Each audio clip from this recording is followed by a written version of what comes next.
Here's Frank Corrado, former Vancouver Canuck TSN hockey analyst. How are you?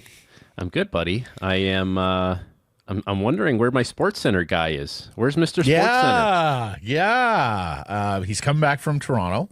Yeah. He had an eventful week. He called both the Canadian soccer matches. He did his first Sports Center in 5 years. So, man, he's on his way back. He had some delays out of Pearson this morning. I was going to grill him about, walking into the newsroom. Did they play like an old highlight reel from back in the day? Him and Dutchie, him and Hedge. Like, what did they have planned for him? But I guess we'll find out later. Yeah. You can ask him about that next week. Yeah, he walked in all OG. All the young people are like, "Who is that guy?" And, there's somebody who's been hello, youngins, going, Blake. Yeah. Where have you been? Yeah, back in my day around here. Yeah, exactly. I remember this guy. He had a very good run there on Sports Center. Yeah. I want to talk about Quinn Hughes today. He finishes third in Norris voting. And look, I don't think he quite had a case to be the winner this year in defense of his Best Defenseman award. Answer me this, Frank, because I see this a little more now amongst Canucks fans who are, of course, sweating, fretting a potential departure of Hughes after this season if things don't go well, or in a couple of seasons when his contract expires. Is there any wisdom? Is there a case to seeing what Quinn Hughes is worth on the trade market this summer? Oh boy. I know. It's the existential question right now for the Vancouver Canucks, but you tell me. I get it. Like, I totally understand it.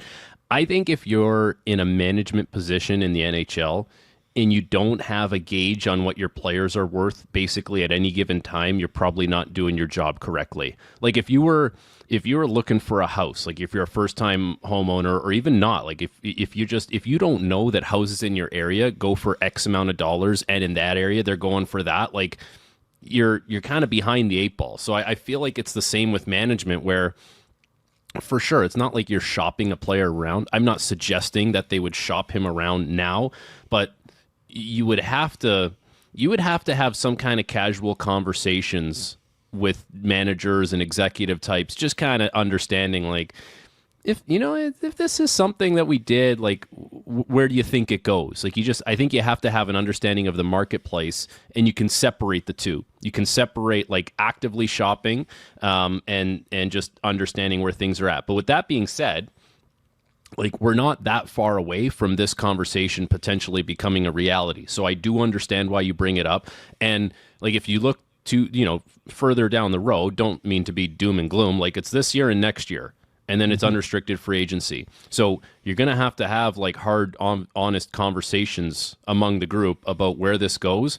But I think you're still trying to do everything you possibly can to try and retain that player's services. And then once you get that answer, like, if you have that answer already, then hey, you got to go down the path of seeing what you can get for him. But until you really get that answer, I think you're throwing everything at the wall to see if you can get him to stay and re-up. But you have to have an understanding of where things are at.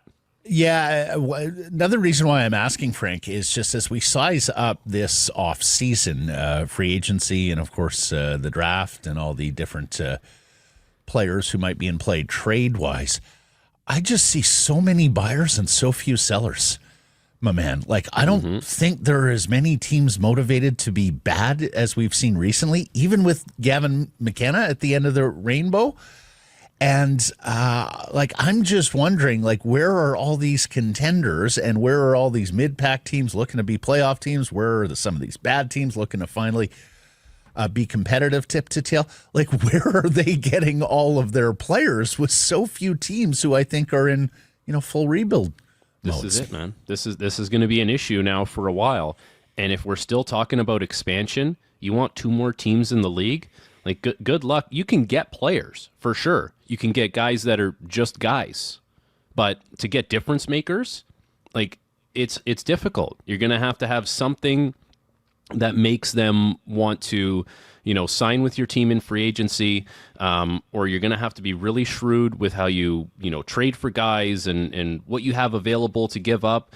This is not an issue that's going to be going away anytime soon. And if you look at the standings for last year, like, okay, San Jose, do they still want to be bad? Does Chicago still want to be bad? If you go to the East, does Philly want to start taking steps in the right direction? Like Buffalo surely has to start taking steps in the right direction. Pittsburgh has talked about how they want to kind of turn things around quickly. How many teams truly want to be bad after they've been bad for a little while now? I totally understand your argument and what you're saying. It's just like there's going to be an issue here as far as like, talent that can change your team and make your team better, and as far as how you acquire it. It's not easy to be the Florida Panthers, although those are moves that anyone could have made realistically. Yeah. But you got to be aggressive enough and smart enough and obviously, not manipulate, but like use certain things like, yes, tax situation, all that kind of stuff. It's just, there's going to be, you're right. There's going to be a lot of buyers, not a ton of sellers. Yeah, I'm just wondering if there's ground to be made up this summer as a seller, knowing you're going to have so many interested parties in your players, whereas not a lot of options for them to go out and find guys. One name that has emerged here, Frank, down out in Buffalo is that of winger Alex Tuch. Now, he's a upstate Western New York guy, but going into his final year, and the word is that either he's going to have to sign the long extension or the Sabres are going to put him on the market, fearing not wanting to lose him, of course, after this season. Big boy, can skate at a $4.75 million price tag. What do you think, Alex Tuch, as a fit for the Canucks or anybody else? I think there would be a lot of interest in a player like that. Like he's 29. Like you said, big guy. He can skate. He can shoot the puck. I do understand this from a Buffalo point of view, where it's like, Buffalo doesn't get afforded the luxury of kind of, kicking the can down the road and just seeing how the season plays out and then hoping you can make the pitch. There's a lot of teams that would want to have this guy's services, and you're not going to be at the front of the line as far as, like, there's not going to be a huge amount of loyalty there based on where this team has been at and the opportunities that are going to present itself to this player. But, I mean, you talk about a team last year in Vancouver that really struggled generating chances off the rush. Alex Tuch is a good player off the rush, for sure. Like he's got that powerful stride. He can shoot it, kind of entering the zone, and not to say that he's one dimensional that way, but he's a guy that if you were trying to help kind of spark a rush game or add a player who can give you a little more in that regard, he's a guy that would make some sense. And the number is obviously going to be a significant upgrade from the 4.75 that he's making right now, but you'll figure that out once you get to that point.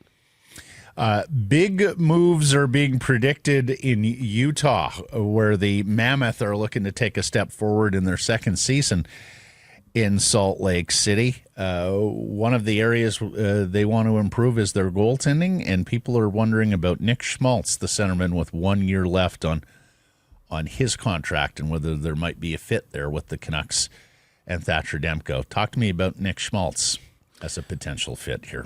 He's a really good player. Like, when we have these conversations about guys that are underrated around the league, we're talking about superstars oftentimes, right? Like Sasha Barkov continues to get thrown into that. But Schmaltz is a guy, because of where he's played. I know he played in Chicago. He had a lot of success with Patrick Kane. But since he kind of moved on to Arizona and Utah, unless you watch that team play, you don't realize how good he is. He is a great playmaker. He moves really well. He's a right-handed shot. I like a lot about his game. He does give you a little bit of lineup flex, in the sense that, like, he played a lot of left wing last year, but he can also play center ice. So he gives you a little versatility that way. As far as what that move would look like, Thatcher Demko, don't you kind of want to see what it looks like for him still? Are we ready to move on? I wouldn't be. I think the risk of moving on right away and not seeing what a whole summer of healthy training can do for him, I think that would be ill-advised. Yeah. You kind of you owe it to yourself to see what this guy can do healthy. And then the other thing, like a lot of, there's going to be some Canadian teams that struggle with this. Like Nick Schmaltz is an American guy who played college hockey, who's only ever played in the States. And if you're bringing him in on with 1 year left on his deal, you're really going to have to convince him to stay, are you not? Like there's still that element to things. So you can move on from Demko, you can bring in a guy for 1 year and then see you later. As much as he's a good player, I wouldn't be willing to do that just yet. Yeah. So that brings up the question, Frank, if you're not willing to rob from your goaltending situation, unless you're moving Lankinen, you tell me, then if you're in the Canucks chair, where are you dealing from? Are you dealing from this blue line, either an older guy or one of the younger up-and-comers, or are you just looking to package the prospects and picks? So I think you have a good stable of prospects that you can kind of leverage if you needed to. But we talked about Quinn Hughes, and we don't know what's on the horizon there. With that potentially coming to a head in the next couple of years, I would be weary about moving young defensemen within the organization, because you don't have the next Quinn Hughes. But if you have 3 or 4 guys that you think are going to make the jump and be quality NHL players, you can still keep yourself competitive. So I don't necessarily believe that, and I don't know if I've contradicted myself based on what we've talked about in the past, but I don't think I am. Like I don't think that's the spot, even though you have some flexibility there. I don't think that's the spot you kind of make a move from. It's not that the Canucks are stuck. Like they're going into this year, they've got just over $12 million in cap space, and they have 21 players on their roster. Like that's not a bad spot to be. Nope. It just depends, like, what kind of what moves can you make as far as who's available and wants to come kind of be the solution within your program, right? Like that's part of the pitch. Like you're coming here to help us out. You're not coming to a ready-made thing that's the Florida Panthers and you just slide in. Like you got to be part of the solution here. And with your available cap space, you can probably buy 2 free agents, right? But is that enough? And is that enough quality, particularly at center ice, to get you where you want to be this coming season? Yeah, like one of those guys should be Pius Suter, right? Like you're in a flexible situation. You need a center iceman. Well, at least you know what the guy's all about. And in theory, if he likes the way the last 2 years have gone, he would want to continue there. Like that's up to him.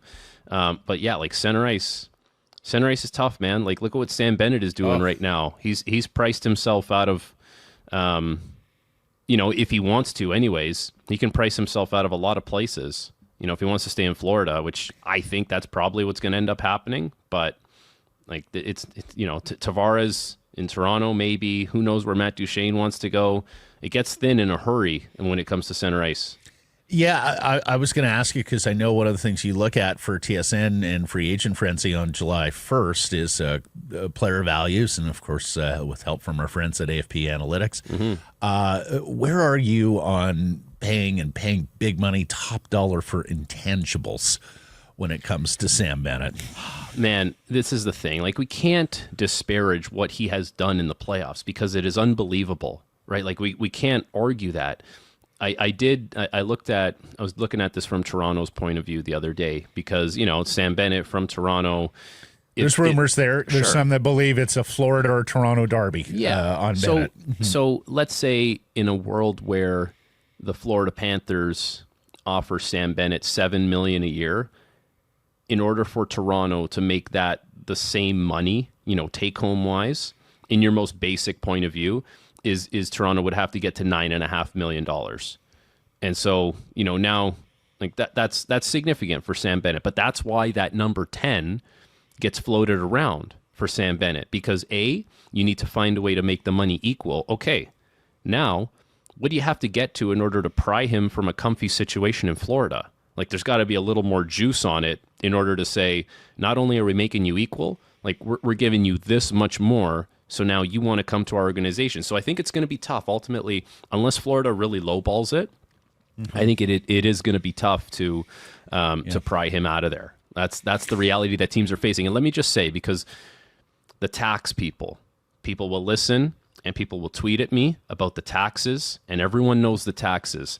That is the basic, kind of like income tax calculation. It's like 36% in Florida. It's 53% in Toronto. And I understand you play in all those different cities and you get taxed differently, but those are credits.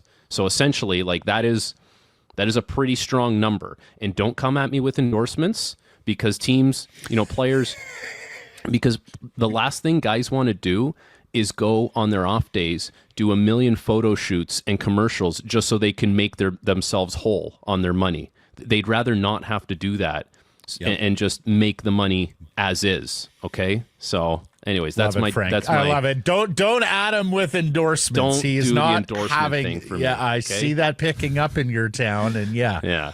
I get that it's the wishful thinking of hockey fans. You get 4 scheduled days off a month. Okay, 1 a week.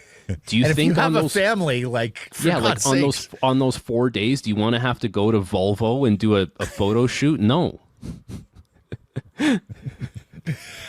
Vegas is telling people that William Karlsson is not available right now. It sounds like their defenseman Nick Hague is.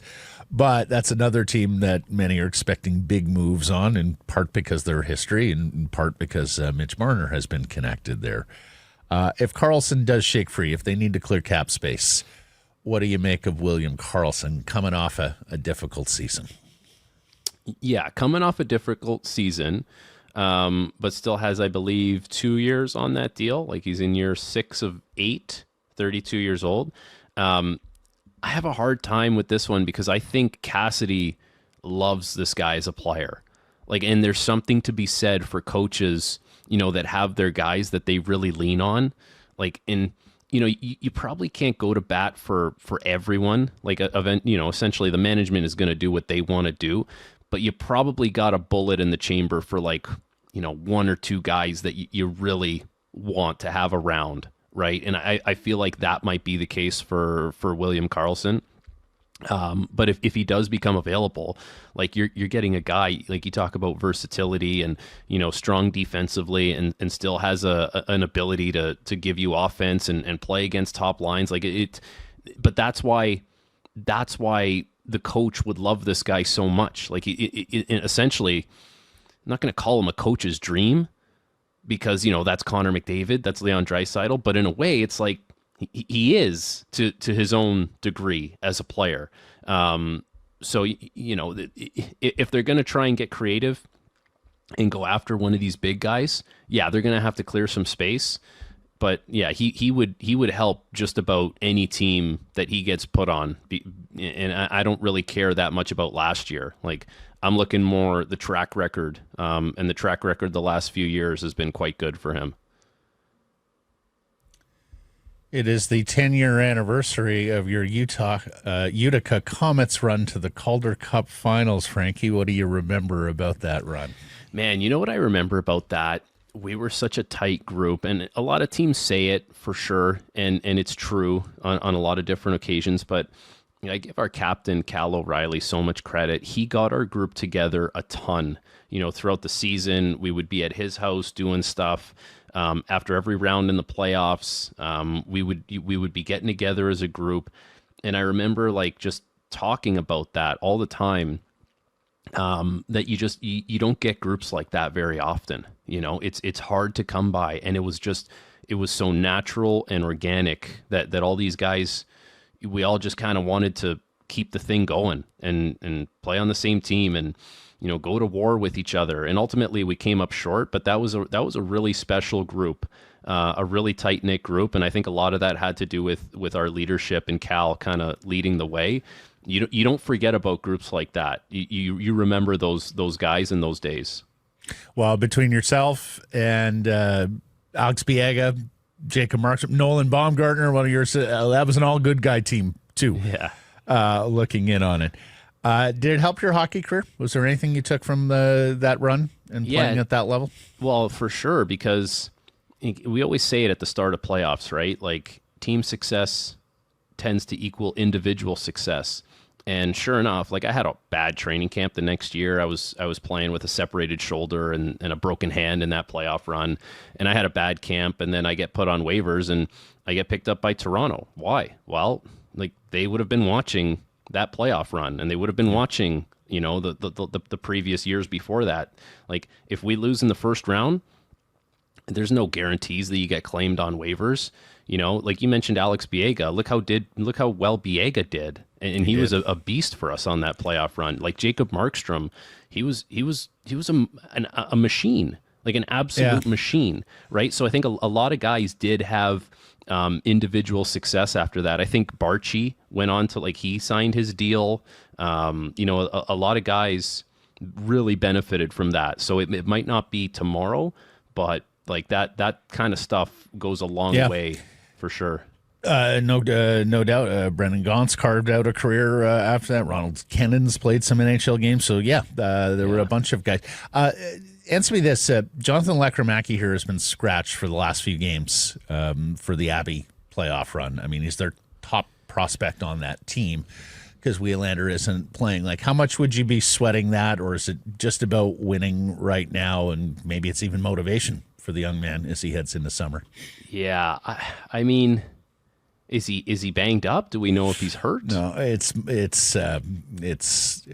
he was earlier in the playoffs. Now it's just healthy. So they've been winning without him in the lineup. They sat him down for a reset, and they've won the 3 games since. And so listen, you get to the point where it's like winning is part of development, right? Like that you need to develop winners, and not to say that he's not that. It's just they think they probably have a better chance with whoever's playing right now. Like there's no, once you get to this point in the playoffs, there's no, hey, he's our first round pick, he's got to play this amount of minutes. Like that kind of stuff is reserved for, you know, October through to March or early April. Like you got to put your best lineup forward right now, and maybe he'll benefit from it in the long run, you would think. But winning is part of the program as well when it comes to development. Lastly, here on the Cup final, Frank, the first 2 games were just glorious. Some of the best hockey we've seen in so long. I was so engaged with this Cup final compared to others where I'm a neutral sitting back just hoping to watch great hockey. Did Florida unlock something in Game 3 about the Oilers, and is taking this series into the muck, their route to victory here? I'm not going to say... Are you worried about the aesthetic of the Stanley Cup final and all the up and down great play we saw in Games 1 and 2? I'm not, because the way I see Game 3, yes, the Panthers were dominant. The Edmonton Oilers were horrible. Like, they've played a lot of really good games, but that was not one of them. They fed into everything the Panthers want to do. Turned it over at the blue line. Undisciplined early and often in the game. Missed assignments in front of their goaltender.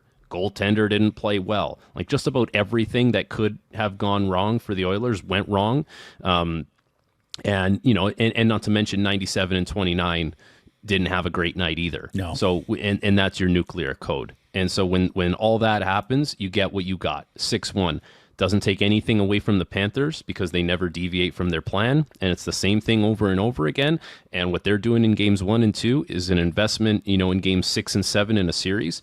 But I think the Oilers can and will play a much better game and give Florida more of a run. I hope so. It was a lot of unforced stuff for the Oilers. I hope so. It would be a real shame if this series got uncompetitive from this point forward, because I think we are looking at the 2 best teams in hockey, and they can put on quite a show, as we saw in Game 1 and Game 2.